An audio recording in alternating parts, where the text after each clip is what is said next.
Welcome to Corona Stories from Observing the Process. I'm your host, Alex Greenberg. And before we start, I'm hoping you can help me out by supporting the show. You can do this by going to my website, observingtheprocess.com. For just $5 a month or $50 for the year, you can become a monthly supporter.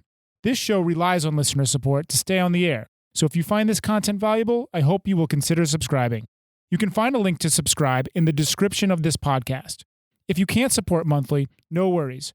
You can help out by rating and reviewing on iTunes, Stitcher, or wherever you listen.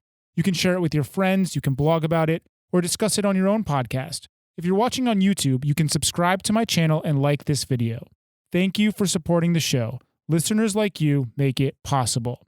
If you are looking for information on how to protect yourself and stay safe from COVID-19, please get information from the CDC or the World Health Organization. Today on the show, I had Ben Mullinkosson. Ben is a director who is based in Chengdu but is from America. Please welcome Ben Mullinkosson. In the land of China, people hardly got nothing at all. No possessions?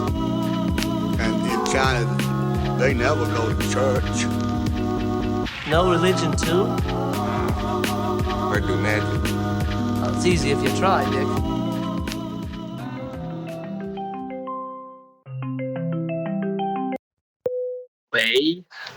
Wait. What's up, Ben? Hey, how's it going, man? How are you? Pretty good. I've had my freedom. I guess you've been in a hotel for quite a bit. Yep. This is the end of it, though. I have 14 hours, and then I can leave my hotel room. Wow, that must be exciting. I guess before we get to the end of your story, let's start with the beginning. Maybe you could give the audience a brief intro of yourself, where you're based, what you do for work, that kind of stuff. Yep. My name is Ben. I live in Chengdu, China. I direct commercials and documentaries for money and for fun. And I like skateboarding. And that's about it. Sweet. Let's jump to coronavirus. When did you first hear about it? I first heard about coronavirus in Chengdu. I had just come back to Chengdu. I did 2 months of seeing all of my friends and family in the US. Like I went to probably 6 different states to just see everyone because I was planning on being in China for an extended period of time. And then I got back to China and I was in Chengdu for a week when the coronavirus outbreak happened and everyone started sending me messages to return to the US immediately. Wow, that must have been quite a surprise to have to immediately send it back. Yeah.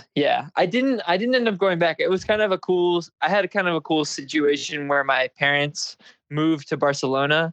My dad is a psychologist and he gets to take a sabbatical every 7 years and live in a new place. And so this year my parents chose to live in Barcelona and I got to go stay with them. So I was in Chengdu for a week and then I just booked my first ticket out of China and then it got canceled. And then I booked another one and flew to Barcelona to escape the virus.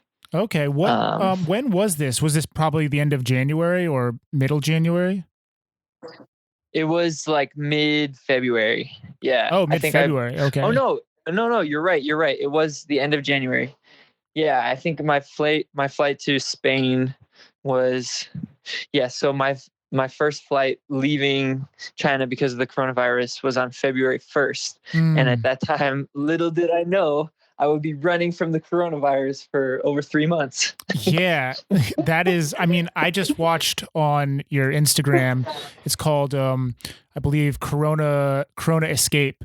And I'll link this Instagram story in the show notes for this episode so people can visualize what's going on. But let's definitely talk about this because what I think is interesting is, you leave China to end up in another hotbed. I guess Italy was really the hotbed, but you're in Spain, which is kind of right next door. So yeah, talk a little bit about that, your experience first of all, in China, what was it like on the ground in Chengdu specifically, as it started to escalate? Yeah, so Chengdu never got that bad. Chengdu was okay, and I think all of my friends were pretty calm about it. There was not as much panic from anyone in Chengdu.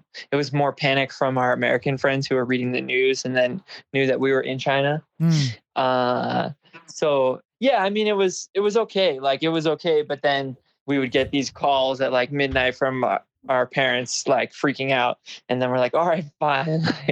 Well, I guess we'll leave the country. We'll go somewhere, go somewhere else if you're really that worried. Yeah. But yeah, no, I don't think anyone was like. We even did a shoot. We made like a little movie about some of our friends who got to go outside. So it's like, okay, so you know these quarantine rules that came into place where you could only go outside, where only one member of your household could go outside every other day or sometimes once every 3 days. Have you heard about that regulation? No, I actually didn't hear about that. I've been in the States the whole time. Okay. Gotcha. So yeah, there's this rule that you can only go outside. You can only one person can leave your household every 3 days. And that's just to limit like the amount of people going outside and to limit the spread of coronavirus. Was that And all over so China or just specific parts? It depends on the city and also depends on the Xiaochu, because like my Xiaochu didn't have that, but then some other people in Chengdu had similar regulations. So everywhere was a little bit different. When you say Xiaochu, you mean district? Yeah. Is district for people? Like apartment complex, Oh, you know? okay. Like how you have like this, there's like multiple apartment buildings, but like there's a security guard and a fence for like, 20 plus buildings. Okay. Yeah, I don't know what the best English word for that is. Like neighborhood. Yeah. But it's not really a neighborhood, you know? Mm-hmm. Yeah. Yeah. But so so there was this rule in place where you can only go outside once every 3 days. And so we made a film about two of our friends who could go outside on one of those days, and they planned it together. And then they left the city center to go to isolated places to like listen to music and light off fireworks, because the crazy thing to me is that the virus outbreak happened during Chinese New Year. So it was like the happiest time of the year, but everyone is afraid for their lives. Yeah, I talked to several people about that. How it's interesting that this kind of all escalated during Chinese New Year, almost a worst case scenario in a sense for people traveling, you know? Yeah. So crazy. Okay. So my story is I came to Chengdu for a week, shit hit the fan. And then we made this short film in like a couple of days, and it's going to come out probably next week. Oh, perfect. I'll put that in the show notes as well. Yeah, I think it will be out in well, we're still not 100% sure on the platform. There's like a couple platforms we're trying to figure out which one fits best. Oh, it's not going to be like Vimeo, or you're trying to like publish it with someone, or? Yeah, it's either going to be on Nowness or it'll be on Bieta. Bieta is like formerly known as Vice China. So yeah, we'll see, but I'll keep you posted. Sweet. I'll let you know. Yeah. I'll post a bunch about it. Yeah, I guess I'll hear about it on Instagram. But yeah, so we made that film and then got the fuck out and ran to Spain. And yeah, Spain was chill. Like Spain was chill for 2 months. I was there for 2 months and nobody was really worried about the coronavirus. I was going out and skating with some of my friends in Barcelona, and yeah, it was just not a big deal until all of a sudden it was a really fucking big deal. Yeah. So at that point, did you decide to leave quickly, or what did your parents end up doing as well if they're on sabbatical? And yeah, so so when it got bad in Spain, I think it was like 2 or 3 weeks ago, the numbers of coronavirus, people with coronavirus started going up really fast. And then Spain imposed the lockdown. And so you're not allowed to go outside unless you're going to buy groceries or going to the pharmacy, or if you have like an essential job. And so at that point, actually the first day of the lockdown was my flight leaving Spain to go to China, or my first leg of the journey. Oh, But, so didn't you end up in America though at one point? Yeah, so I went to Miami for a wedding, but that was before the coronavirus was such a big deal in Spain and also in the US. It was Oh, like, okay, so that's before Spain. like, okay. Yeah, or no, it was in the middle of Spain. It was like I just popped down to Miami. But because I had already been in Spain for over 2 weeks, like I didn't have to go to quarantine or anything like that. It was easy. Just like went to the wedding, and then like I got questioned at the border, but I mean the guy didn't really care. He's just like, "Do you have any symptoms?" And I'm like, "No." And he's like, "You sure you don't have any symptoms?" And I was like, "Yeah, I feel fine." So this is like, American welcome TSA or security that they didn't care too much. Right. Like he just, like he didn't test me. He didn't give me like a throat swab test or make me wait 24 hours or anything. Dude, that's totally like a common theme amongst people I've talked to, is just in America, it's been so lax compared to other parts of the world. Yeah. Yeah. I mean, it's so intense getting back into China right now. When are you coming back to China? Like, what's your plan? Dude, I mean, can you come back? I mean, I can't. As of right now, they don't allow any foreigners in. There's a temporary suspension of all visas. Like, no one can get in unless I think you're a citizen. That's what I've heard on the news. I can post the like PDF that I've read, but basically I'm waiting for them to get rid of that, and then I would come back. You know, I still have my residence permit until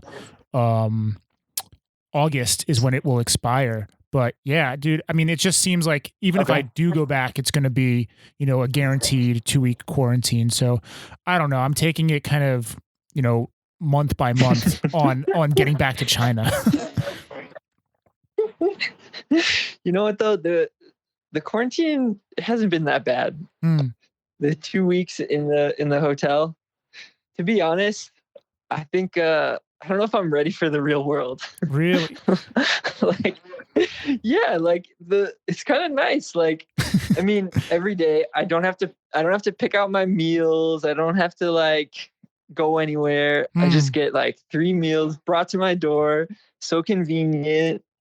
The hotel is like kind of nice. I have a pretty solid routine, you know, like I wake up, work out, then eat, and then I work, and then I go on airplane mode and write, and then like I watch a movie. You know, I have a pretty like nice structure in my life right now that like as soon as I get out of here, it's like chaos again. And yeah, so you're still able to work like as you're a director, you know, you work for yourself in a sense. So that was definitely one of my questions is, over the past couple months, what has it been like financially for you to continue to work? Oh yeah. So there just haven't been any jobs. Yeah, but I assumed. I don't know. The interesting thing about the freelance life I've noticed the past couple of years is basically from October, like before Thanksgiving, November, until February. Generally speaking, there aren't jobs, and usually I get caught off guard and run out of money, and then I'm freaking out in March. But this, like last year, I kind of worked extra hard because I knew it was going to happen, and then so I'm okay. Like financially, I had some savings. That's good. So I'm okay, but yeah, I didn't know it was going to hit this hard. Right. So in a sense, you just kind of lucky by being able to save up quite a bit.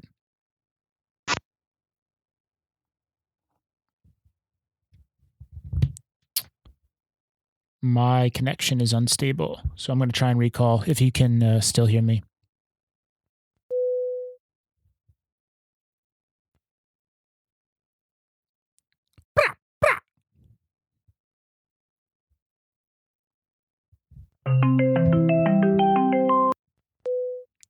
Yo. Yo.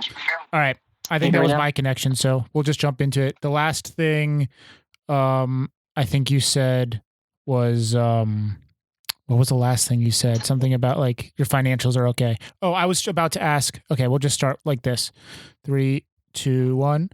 So you happened to already just kind of save up. Like you were already prepared for the situation. Like just because it's like standard what you would have done anyways. Yeah, dude, I predicted COVID-19 from October. No, but like just in general, like this is the lifestyle for a freelancer. Is there's a like a dead time of the year and. Yeah, exactly. Yeah, so I was planning to not have any work in this time zone anyway. But what's interesting to me now is that the Chinese economy is up and running. Like I'm already pitching two jobs. Wow. Whereas like most of my friends in LA and New York just like are screwed because there's just nothing. Yeah, I'm currently in New York and it's absolutely dead. So for people who don't know, I mean, like the way the industry kind of works is like you're mostly working with agencies, pitching to them, or whoever. So, to my understanding, I want to get it straight. Like they're up and running. Like people are going into the offices. You're talking to people, and it seems like everything's kind of like getting back to normal. Yeah. I think everything is still a little bit delayed here and there. I think like the commercial I'm pitching on was supposed to be shot in the month of March. But like I haven't even written a treatment and it's April. So it's been pushed back. I see. But nonetheless, it's still, things are coming together and travel domestically is still allowed, except for the only tricky one is going to Beijing. If you go to Beijing, you have to be quarantined for 14 days, regardless of where you come from. Wow. So, even if you're coming from somewhere in China, like Shanghai or? Yep, exactly. You have to be, Seoul, who's producing my feature, just went from Hangzhou to Beijing, and she's quarantined for 14 days in her house. Wow. So.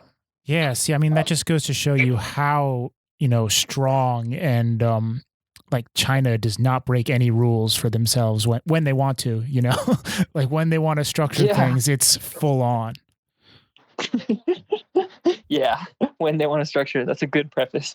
That's wild. All right, so let's get back to your timeline a little bit. We kind of left off with you about to bounce to Spain. I think we can kind of jump forward to what I saw on the Corona stories, or your Corona story on Instagram, which was I guess you get to like Bangkok at one point, and or like you have, even before that there might have been Cambodia. Talk a little bit about like that crazy stretch that you had of just like nonstop. Okay.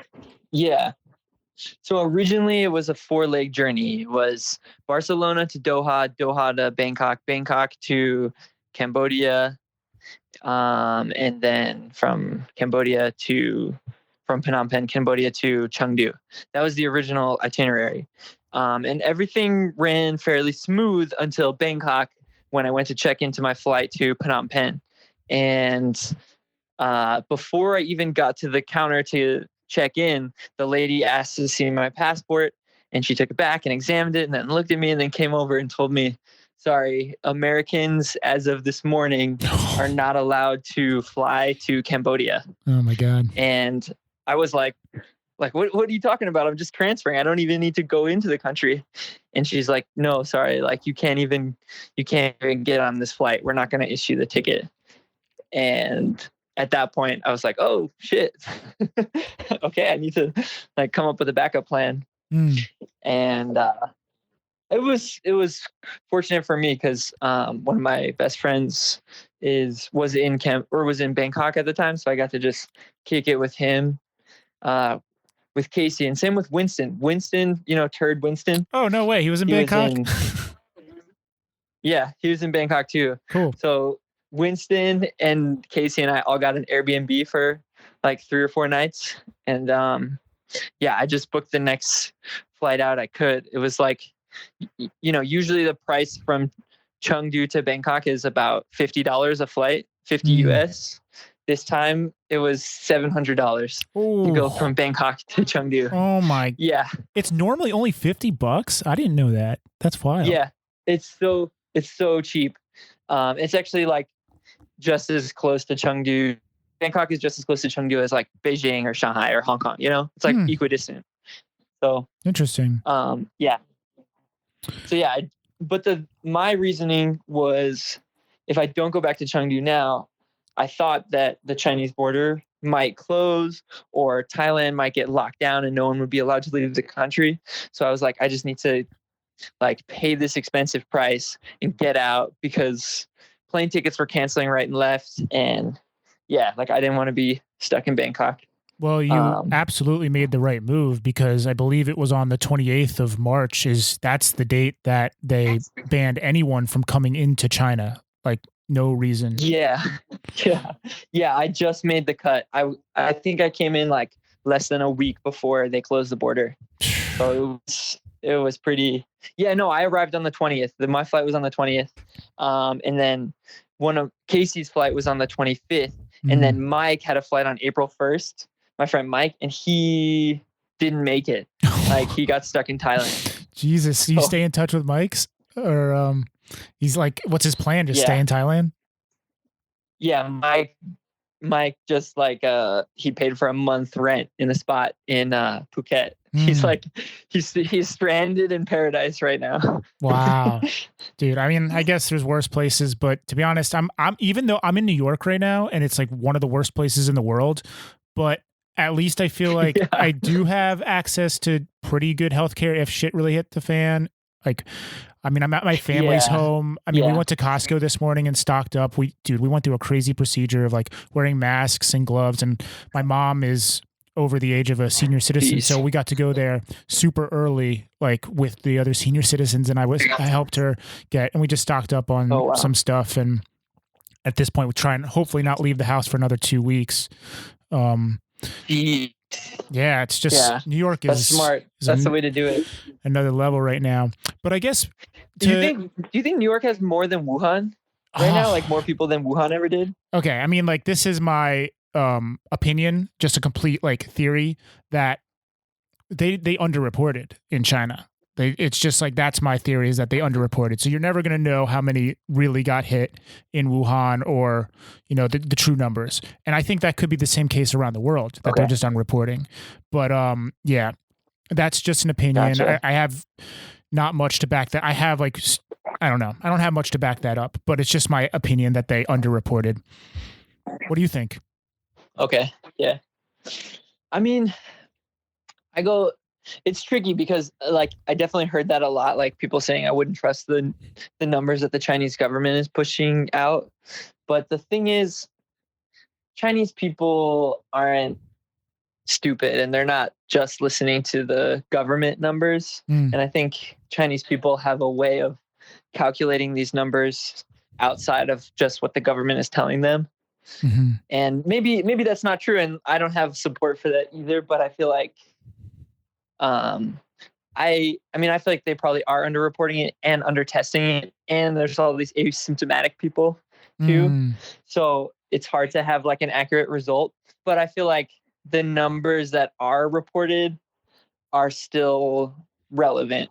So it's like, if they say there's 80,000 people in China who have it, I still think that that's a good comparison point to like say all the other numbers, whether it's like the, what is it? It's got to be close to 200K in the US right now. Yeah, right? It's I don't follow the numbers too strongly. It to me, the most important thing would be to get everyone easy testing. I mean, if you could easily get yourself tested and make a note for yourself whether you have it or not, and you can stay home, like that's like I think it is interesting to follow the numbers, but in terms of like productivity or, just like trying to get past this, it's like, let's get everyone tested, stay home, get through it. And then, I don't know, I have a lot of different thoughts on it, because at the same time, I just feel like this is all going to come back next year. And it's a very kind of pessimistic thought, but like, how are we going to really deal with this? That's kind of a whole nother conversation. And I still am trying to make up my mind on it, but that's where my mind goes is, unfortunately, I just feel like eventually we're going to have to deal with this again, if that's what doctors are saying is correct. Yeah, I think so too. So scary. Yeah. So crazy. To get back to your timeline a little bit, I want to ask about, when you actually got to China. So you chill in Bangkok for a little bit, you skate, awesome clips, was really jealous. And then you make it to China, and you went through hoops when you got there. So can you talk a little bit about landing in China and going through the process to end up where you are now? Yeah. So the process was crazy. Like landing in as soon as I left Bangkok, it was insane. Like I was in a line surrounded by people in hazmat suits in the Bangkok airport. And you knew it was the flight to China because no one else is wearing hazmat suits. Nobody else is wearing like goggles and masks, not even masks really. People were just looking like normal, like tourists, like shorts and a t-shirt. And then like you see the one line for the flight to China and it's all people in hazmat suits and like masks and goggles and plastic bags over their head and like just crazy shit, Mm. And so like at first I was immediately like, oh no, like this is going to be a wild ride. And yeah, it was a super wild ride. I mean, my flight was at 11 a.m. And so I woke up at 7 just to make sure I got to the airport on time. And then I didn't finish the whole like process until I think it was like 2 a.m. Oh my God. So it was a full day. It was, it's like some crazy amount of hours. Mm. But regardless, like it was insane and like full of panic, but I think the system was, I think the system in place did a pretty good job. Mm-hmm. Like just for the amount for how insane it is, and how the rules are changing every single day. I was pretty impressed with how the Chengdu airport and how the medical staff were handling everything. Mm. So yeah, first I'll break down like what happened. So I got off the plane and I was put in a group with like all the other people returning from high risk level countries. For me, it was Spain. And then we got put on a bus and then sent to get like our initial inspection. And it was just a lot of waiting. Like we would get on a bus and then we would wait for 30 minutes. And then we would like get off the bus and then we would get a number and then we would wait in this room for another 30 minutes. And then we would go wait in a line. And then finally we would talk to someone in a hazmat suit. And the cool thing was everyone working there was kind of funny. Like, it's just the typical thing, like, oh, like, you're a Laowa, like, what are you doing in China? Like, oh, you moved to Chengdu to get a wife, didn't you? Like, do you have a Chengdu wife yet? Like, just asking like all kinds of funny questions and like joking around. So it was good. Like, I think they made me feel relaxed, even though you could tell there was definitely like a general panic in the air.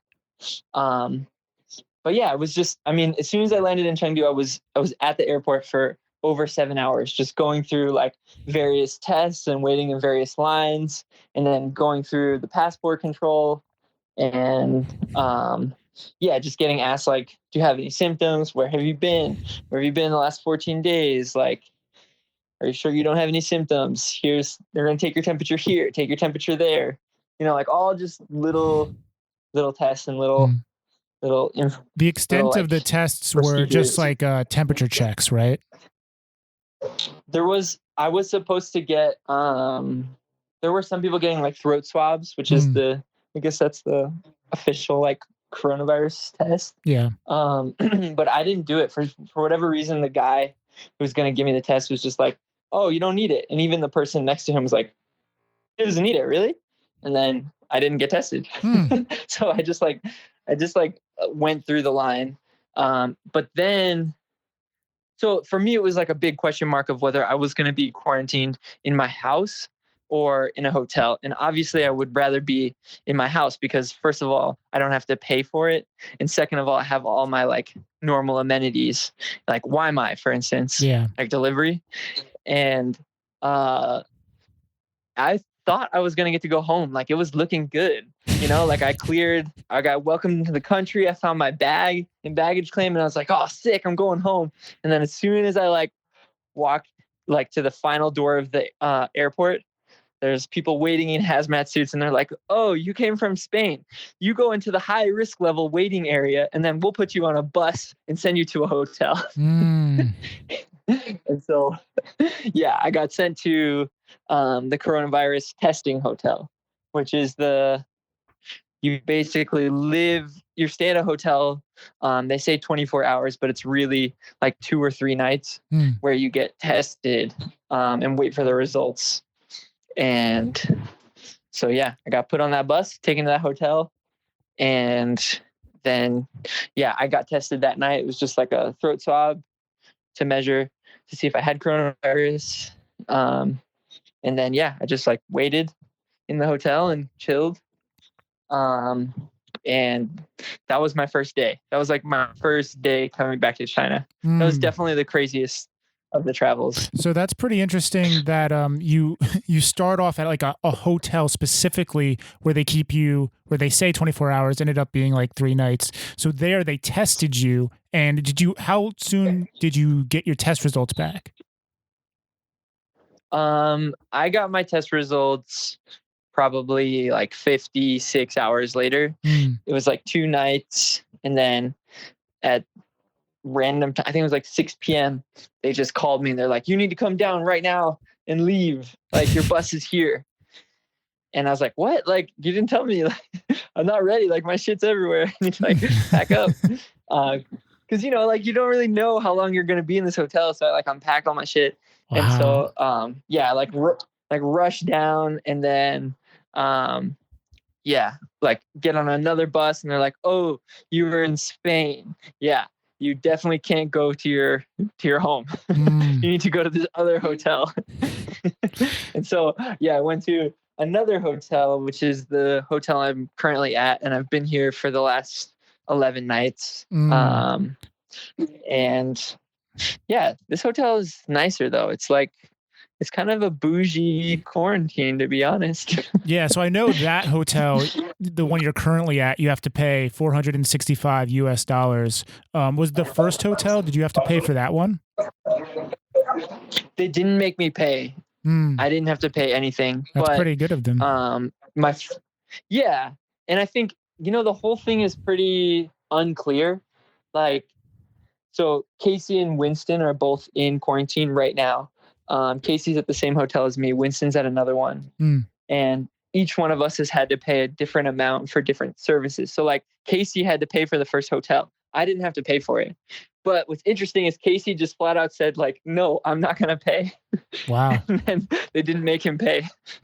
I mean, that's interesting. I mean, how hard are they going to chase people for this, Yeah. I kind of feel like if you say no, they don't chase you that hard. Yeah. But I'm not trying to mess with that. So absolutely. I would just, if you can afford it, just pay it, get out of this system. Oh my God. Yeah. Exactly. So I was going through your story on Instagram, and I saw I was really amused when you had the conversation with the hotel front desk, like coffee is not essential. Tell people about that. Yeah. Okay. So yeah, I'm addicted to coffee. I don't think there's any shame to that. I think it's a pretty normal thing to be addicted to. And yeah, like I get into the hotel and you can't get delivery, and they won't give me coffee. I'm like, come on, this is a hotel. Like, yeah, how are you not going to give coffee? Did you guys have some instant coffee or something? Dude, that's so funny. Like, yeah, so they wouldn't bring me any coffee, and I couldn't get it. But I was lucky because in one of my like toiletry bags, I found Vivarium. Do you know what that is? It's like these caffeine pills that you can buy at CVS. Huh? No, I haven't heard of that. Have you ever tried that? No. Sounds awesome. I use it like on set when you like don't have time to like drink a cup of coffee and you just like need to wake up. You just take it's like a 200 milligram pill of caffeine. Wow. And you are next level addicted, bro. Yeah. And like, I mean, totally. I'm addicted. Like it's not a big deal. Like everyone needs coffee. But yeah, so I was so lucky I had those caffeine pills. Mm-hmm. Otherwise I would have had terrible headaches the whole first 3 days, and then like probably had a temperature or something, and then would have had to like stay in quarantine forever. That would have been too funny to add to your saga. Yeah.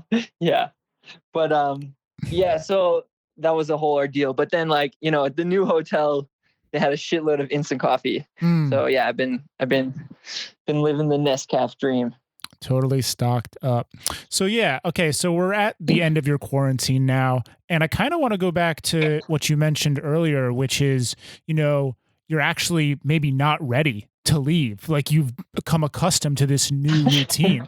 So I've thought about that a little bit too. I mean, people mentally are getting into a pattern, into a rhythm, like all over the world of, you know, not working, being at home. And it's very weird feeling for me as well. Cause like I was on a job hunt when this all started. And now I've just completely paused my application process for different companies because I just feel like there's no point in sending out applications right now. It's just like no one's checking that stuff. Companies have way bigger stuff to worry about. Yeah. So I'm in a similar, I don't know about similar situation, but I am in a similar situation when you say like when we get out of this rhythm. I think the whole world is in a pause, and it's very strange to think what's going to happen, like, you know, like as we all get back into the swing of things.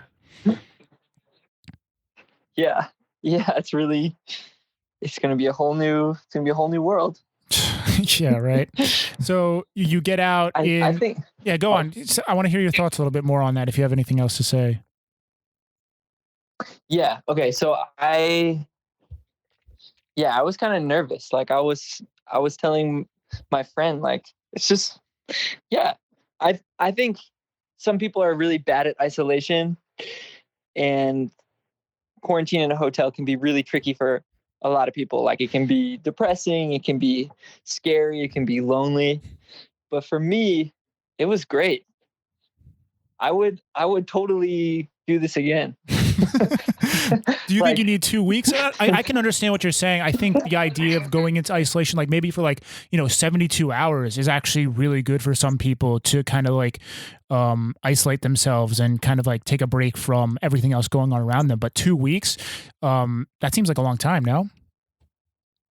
Yeah, it does seem like a long time, especially at first. But once you get into the rhythm, for me at least, not going outside has been very fruitful. Just in the sense that I think I'm kind of a like go with the flow kind of person. Like if someone's like, oh, yo, let's go to this bar, like let's go hang out over here, like, oh yeah, I just got this new link for this movie, let's watch it. I'll just be like, yeah, let's do it, you know. But here it's like I have zero distractions. I'm 100% like, okay, I just need to like get to the end of the time. The best way to do it is get in a rhythm and like do this schedule every single day, so that way I can be productive and stay focused. And so I feel like I've maximized my productivity, like just being quarantined in this hotel. So it sounds like you already know yourself pretty well, but do you think you've learned anything about yourself being in this isolation for 2 weeks? I think having a schedule and having a plan is the best way for me to make the most of my time. And I think going into the next like leaving quarantine, I like had to make a plan. Like I wrote down a whole schedule for how I want to start living my life, like hour by hour on a daily basis, of like what time I wake up, when I go skateboarding, when I work out, when I like go on airplane mode and write, or when I have to like send emails. Because I think I need structure, and I think the structure is something I've learned from quarantine. The value of structure in my life is something I've learned in quarantine for sure. Awesome. And one more question. This is something that I just ask like all of my guests, and it's kind of how different cultures are handling this pandemic. You have the viewpoint of many different cultures that you passed through over the past couple of months. If there's any highlights, there's a big contrast between how America and China have handled this. And I was wondering if you have any thoughts on perhaps America, China, or even Spain, just in terms of how different cultures are handling this pandemic. Yeah. Yeah. I think the most fascinating thing is just that there's lines at gun stores in the US. like that is truly an American thing. Like, that's not happening anywhere else in the world. Nowhere else is are people in line to buy guns. Mm-hmm. But yeah, also just in general, like America, like the US is the only country that has sold out grocery stores, as far as I know. Like, everywhere else is not as frantic, and there's an assurance that there's always going to be food. Like in Spain, the grocery stores never got hectic, as far as I know. I think there were lines, but nothing like shelves with nothing in it, and like lines that take over 30 minutes, like Spanish people are just assured that there's always going to be food. Like there's no reason to stock up for the apocalypse.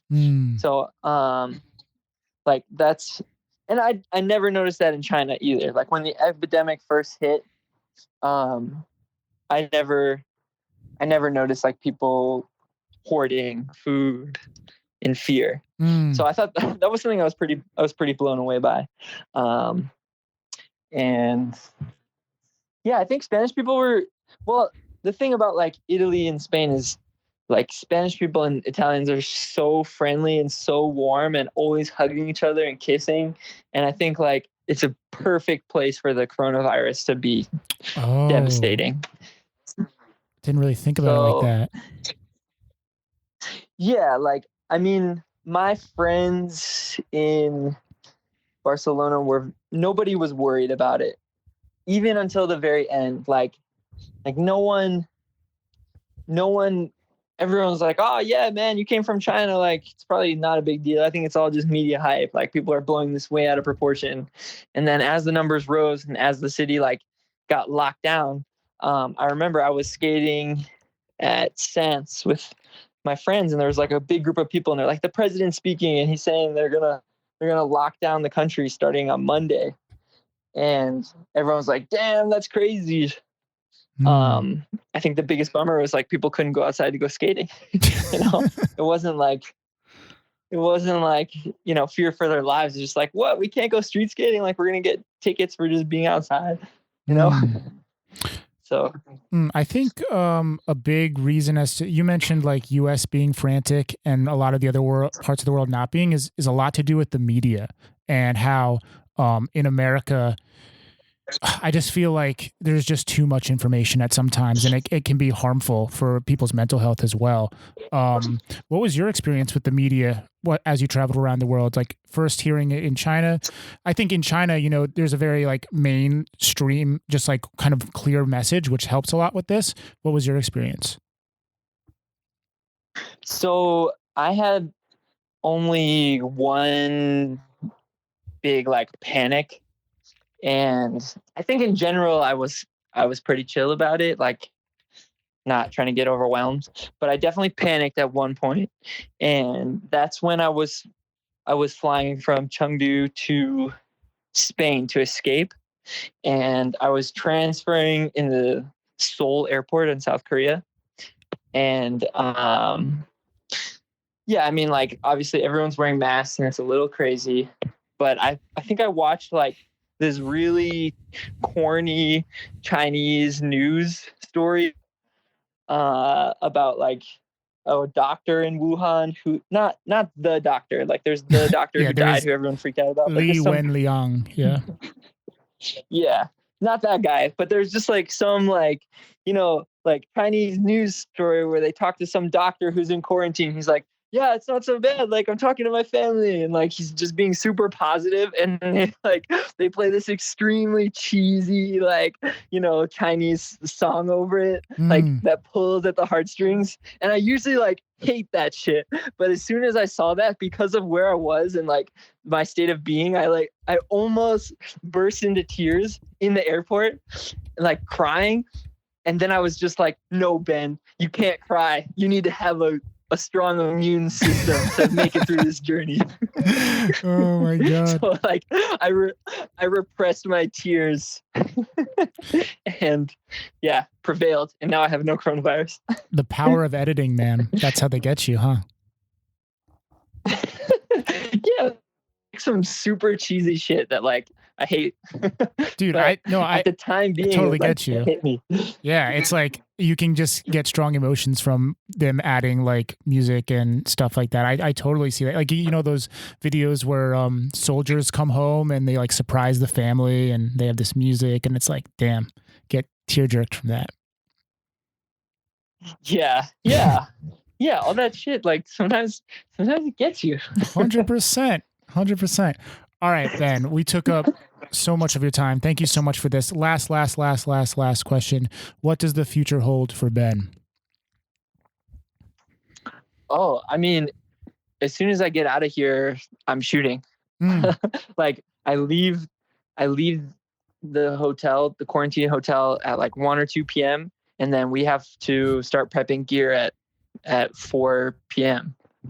So yeah, right like, back into the swing of things. Time. Yeah. I'm a little nervous, but yeah, I mean it's fine. It's for my it's for my documentary that we're doing in Chengdu, my like feature length documentary. So yeah, I'm shooting like once or twice a week for the next year. So yeah. Wow. Like so you'll stay in. The plan is to stay in Chengdu and do this documentary then. Like for the next year. I will be here. Right. Wow. Right. Because usually you're bouncing all over the place, so that's actually a bit of a commitment for you, no? Yeah. But I'm pretty happy about it. We've already been working on it for a year, just like kind of laying the groundwork. Like we made a proof of concept short film, and now it's time to do the work. So yeah, production is kicking off now that life is back to normal. It's like the clubs are open and our subjects are going out and getting wild, and that's kind of the subject matter. So yeah. Awesome, man. That sounds great, man. As soon as I get back to China, I'm hoping to come visit Chengdu because I've never been there. So maybe I'll get to say what's up while you're filming. That'd be awesome. Oh yeah. You gotta come. Chengdu's the best. Sweet. You gotta come. All right, Ben. Thank you so much for your time. I hope to see you soon in China. Yep. Yeah, thanks. Good luck in New York. Stay safe out there. Thanks, man. Take care. Talk to you later. Bye. Boom. That's it. Thank you so much for listening. If you found this podcast valuable, there are many ways you can support it. The best way is by going to my website, observingtheprocess.com. For just $5 a month or $50 for the year, you can become a monthly supporter. This show relies on listener support to stay on the air. So if you find this content valuable, I hope you will consider subscribing. You can find a link to subscribe in the description of this podcast. If you can't support monthly, no worries. You can help out by rating and reviewing on iTunes, Stitcher, or wherever you listen. You can share it with your friends, you can blog about it, or discuss it on your own podcast. If you're watching on YouTube, you can subscribe to my channel and like this video. Thank you for supporting the show. Listeners like you make it possible. If you are looking for information on how to protect yourself and stay safe from COVID-19, please get information from the CDC or the World Health Organization.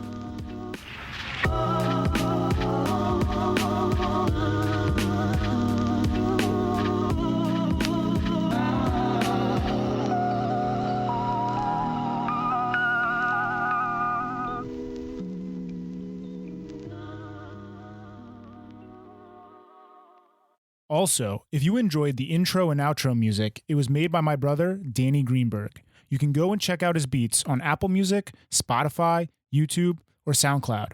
He goes by the name Estoric, Estoric. All right, that's it for now. This podcast was recorded on April 2, 2020.